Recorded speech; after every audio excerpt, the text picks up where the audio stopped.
Okay, people, I wasn't able to turn on the camera on the first leg because it was a little hair raising. Let's see if we can make it back to the ranch.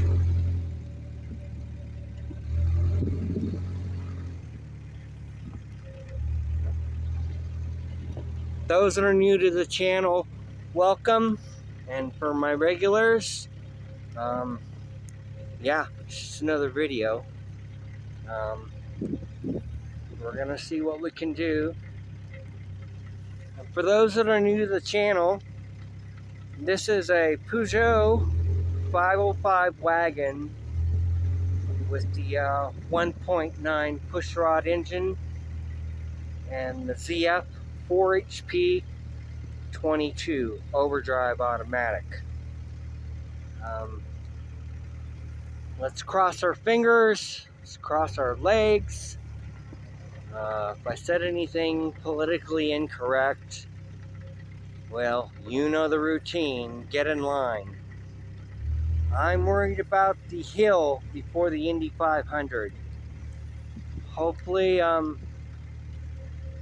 we can do this. Not getting stuck or the camera going into the off position. Now, if you're hearing any exhaust noise or rattles, that's because the exhaust was ripped off last winter and I fixed it with elbows and curved universal pipes from O'Reilly's, but I deliberately did not weld them or clamp them in place because I plan on putting a Toyota Camry muffler tucked up underneath the rear floorboard and rerouting the hoop that goes up and over the live axle. So we can't do anything about that. What it looks like, we might be able to go around the La Brea tar pits, which means we're closer to walking back to the ranch if we can't make it down the Indy 500 straight, which we're on right now, and the other straight after the left turn, which I've never given a name. Maybe I'll give it a name in due time, but I haven't. Let's see if we can make it past the La Brea tar pits. We got a slight drizzle right now. If you hear that noise, well, oh shit, we're gonna have to get goose the gas a little bit. Hold on. We're not out of the clear yet. We've got an uphill section right here. Come on, baby. Here we go. Okay. Now we're gonna slow it down, because you don't want to get carried away. The road is just at that fine point to where this rear-wheel drive car can sort of kind of make it with just a bare minimum of stupidity.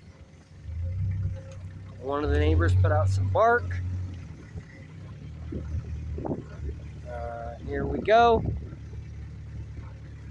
But I must say, getting unstuck, although I wasn't able to videotape the getting unstuck, one of my neighbors, I don't know him personally, or them, shall we say, but they circled back around in what I thought was a Tundra, turned out to be a Toyota Sequoia.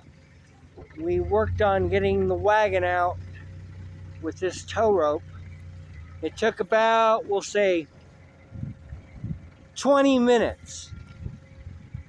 So I'm very thankful for that. Everyone around here is helpful, and they just doing the right thing and helping neighbors out. something you won't find in a large metro area or suburban area nowadays in America. Here we go. We got a little mud pit. We're going to goose it a little bit. There we go. Then we got to give it a little more juice to get up on over the hill. Now we're going to back off the throttle, because the same thing can happen to me going down this hill. What happened going down the last hill? Are we going to go in the mud pit, a tiny one, or shall we stop the car because we're pretty close to the ranch now? I think we're going to do that. Okay, just hold on a second. I'm going to put the little French Wh&re in park. There we go. She's in park. And I mentioned this the last time, but this is the trench I dug last winter during the melts. It may not look much, but it helped significantly increasing the water flow, so this can drain out. This whole area you see right here, it becomes a shallow swimming pool, shall we say. Well, we don't want to get too cocky and overconfident in being able to actually make it sort of back to the ranch, was a cool thing, because now the little devil, also known as a sheltie, can have his dinner. But you can see what happened to the front. They got mush up against the bank, but we got a little drizzle. Maybe that'll help. Maybe it will rain even more tonight. But yeah, here we go. Up and over the window frame, back in through the window, and here we go. Ready? We're just gonna drive gently. So it's approximately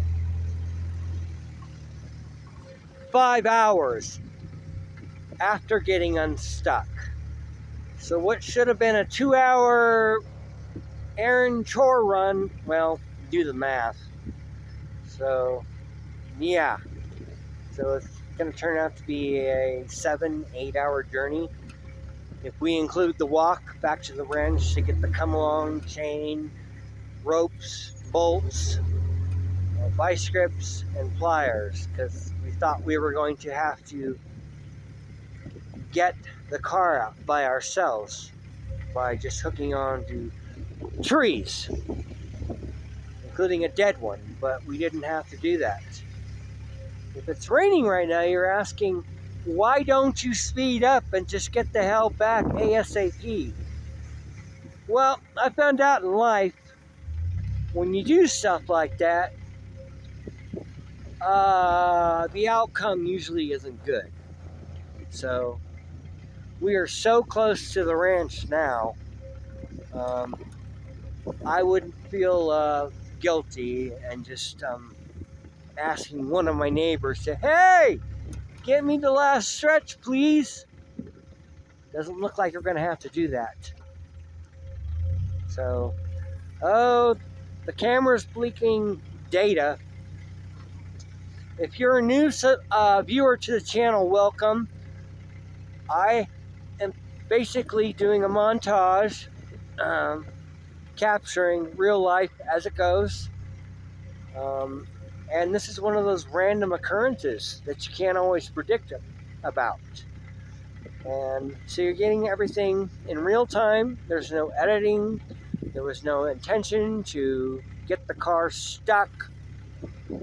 I had a lot more things planned besides getting stuck, but that's the way it goes. This is my style in narration. I'm just being myself. I noticed that more people have been clicking onto the channel. Thank you. If you'd like to comment, please do, whether it be a gratitude or derogatory. I'm all about free speech as far as no censoring. If you want to subscribe, please do. Hit the notification bell. Um, yeah, this is what we're doing.